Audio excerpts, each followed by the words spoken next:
নমস্কার বন্ধুরা, আমি সোমা চক্রবর্তী। সোমা সুইটার চ্যানেলে আপনাদের সবাইকে জানাই অনেক অনেক শুভেচ্ছা আর অনেক অনেক ভালোবাসা। আমি আবার একটা সুন্দর নতুন রান্না নিয়ে চলে এসেছি। আজকের বানাবো তোমাদের জন্য বেগুন দিয়ে রুই মাছের ঝোল। আশা করি এপিসোডটা তোমাদের খুব ভালো লাগবে। রুই মাছের ঝোল একবার এই পদ্ধতিতে বানিয়ে দেখবেন, আশা করি সবার খুব ভালো লাগবে।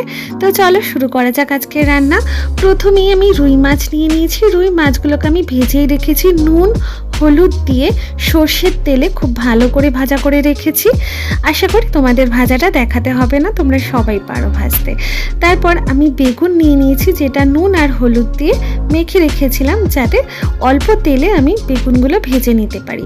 নুন হলুদ দিয়ে তুমি যদি বেগুনটাকে ভালো করে মেখে রাখো আধ ঘন্টা আগে, তাহলে বেগুন অল্প তেলেই ভেজে নেওয়া যায়। হ্যাঁ, তো আমি বেশ অল্প তেলেই ভেজে নিয়েছি, তো একটু উঠিয়ে নিলাম।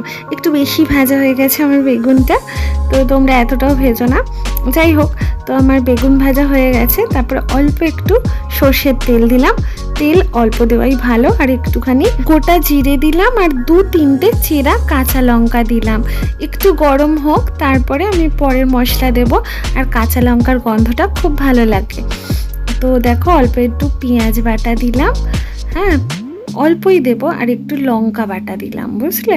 আর একটু আদা বাটা, আর 2-4টে একটু টমেটোর টুকরো দিয়ে দিলাম। তো তারপরে এটা একটু ভালো করে না ভেজে নিতে হবে, যাতে মশলাটা কাঁচা ভাবটা একদম চলে যায়।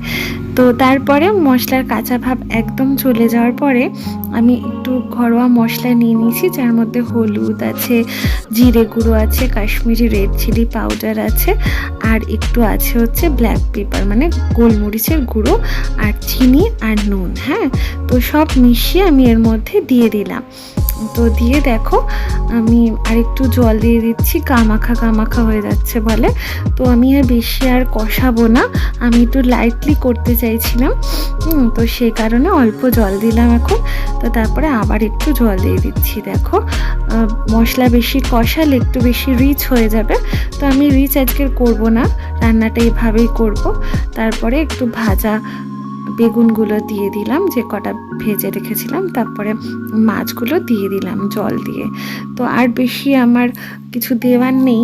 হ্যাঁ, তো আমি বেশি রিচ করব না বলে মশলাটা আর কষালাম না। এইভাবে করলে খুব ভালো হয়। আর পরিমাণ মতন তোমরা জল দিয়ে দেবে, যে যেরকম ঝোল চাও। তারপরে মিনিট 15-20 না এইভাবে ফোটাতে হবে, জানো তো। বেগুন দিয়ে করলে খুব ভালো লাগে মাছের ঝোলটা। আমি জানি না তোমরা বেগুন মাছের ঝোলে কে কে ব্যবহার করেছো, কিন্তু এইভাবে করলে খুব ভালো লাগে। বেগুন একটা অন্যরকম জিনিস, যেটা যে কোনো রান্নায় দিলেই একটা অন্যরকম টেস্ট হয়ে যায়। তো দেখো, আমার মোটামুটি 15-20 মিনিট হয়ে গেছে। তো তারপরে আমি ওঠালাম, খুব সুন্দর রঙটাও এসেছে। আর একটু শাহি গরম মশলা ছড়িয়ে দিলাম উপর থেকে। তো একটু আর কি গরম মশলা দিলে একটু ভালো গরম গন্ধটা আসবে। তো তারপরে আর একটু ওপর থেকে একটু ধনে পাতা কুচি দিয়ে দিলাম, বুঝলে। টাটকা ধনে পাতা আজকের মা নিয়ে এসছে, তো সেটাই দিলাম অল্প করে। তো দিয়ে তারপরে দেখো আমি সার্ভ করে দিচ্ছি। হ্যাঁ, তো খুব ভালো লাগে এইভাবে বানালে। তো আশা করি তোমাদের খুব ভালো লাগবে। তো ভালো লাগলে আমার চ্যানেলটাকে সাবস্ক্রাইব করে দিও। আর যারা ফেসবুক থেকে দেখছো, তারা আমার পেজটা ফলো করে দিও। আমি নতুন নতুন রান্নার ভিডিও নিয়ে তোমাদের জন্য চলে আসি। সবাই খুব ভালো থেকো, সুখে থেকো, টাটা।